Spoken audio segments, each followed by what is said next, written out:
my loyal subjects, lords, ladies, gentlemen, fellow queens, Lady Mayor.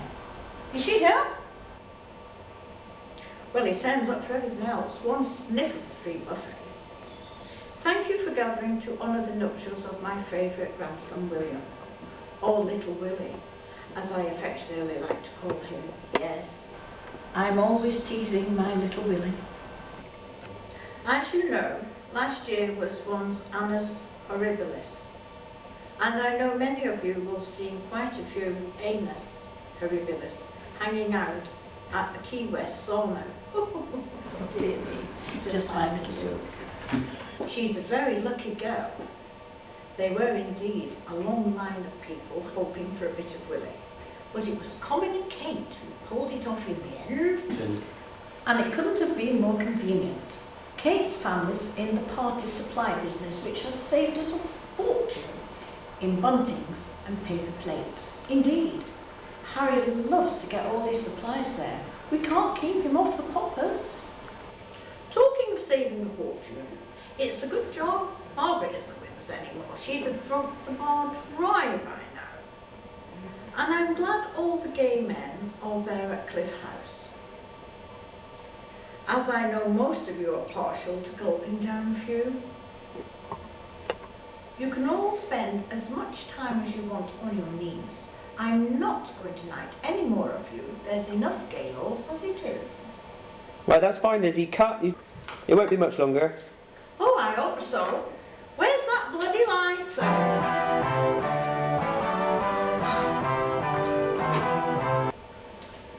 Hello? The Queen?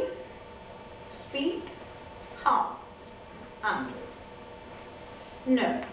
No, you can't have any more money. If you will mess about with these Arabs. Didn't you learn anything from your father not to mess about with the foreigners? No. No money. No, no, no. Tomorrow is pocket money day.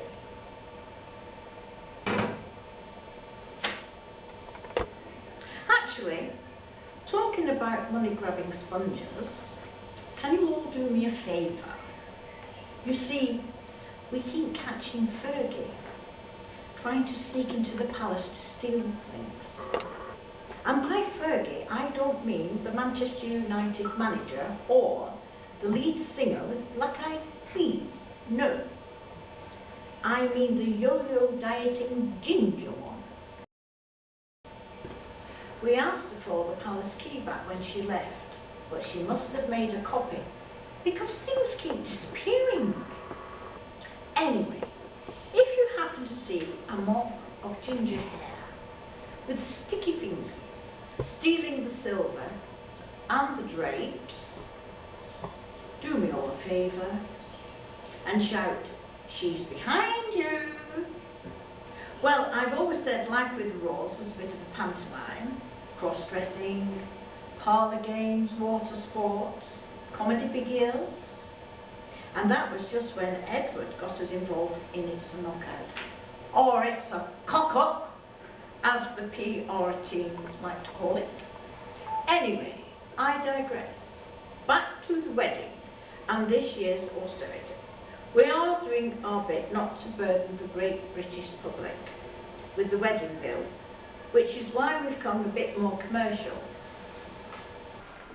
Which is why I always smoke Royals. Charles offered to do the food using his organic duchy range, although it's a bit pricey. I'd have to mortgage one of the palaces. So we decided to pass on the duchy and get Camilla to pop to Iceland.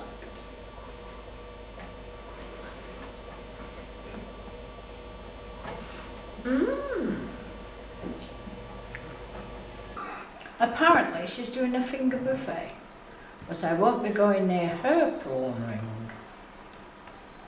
Dear Camilla, people always talk about the rift between us. Well, it's less of a rift, more of a gaping big crack. But we are trying to patch things up. She started lending me a dobber down at the Gala Bingo every Thursday. Now if the moose would only pay me back what she owes me on Kate's catalogue. Oh! Oh, Harry, the little ginger twat.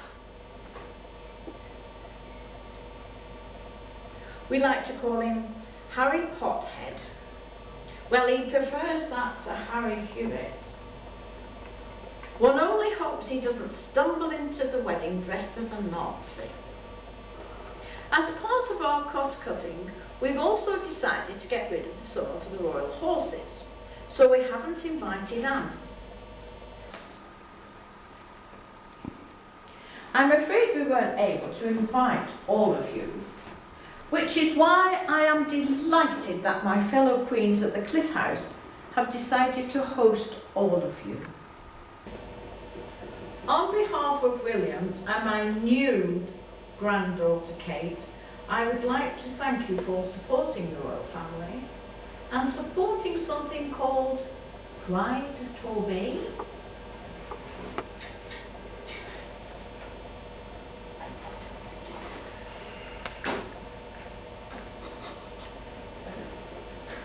Ella. Have a wonderful afternoon with your gay maypole and hobby horse of the year show. And the corgi hunt. I've even heard you may be putting people in the stocks later. It's amazing what Robert keeps in the cellar.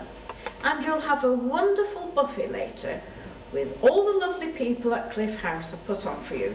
It's fantastic news that Cliff has finally come out and decided to share his house with you. Anyway, all that remains for me to do is propose a toast, and I would like to borrow a toast I learnt from one of my loyal subjects on the English Riviera, a Justin Brogan, who is 42,546 in line to the throne. Please be upstanding and charge your glasses. Cheers, my dears, to prostitutes and queers, and of course to William and Kate. Kate and William.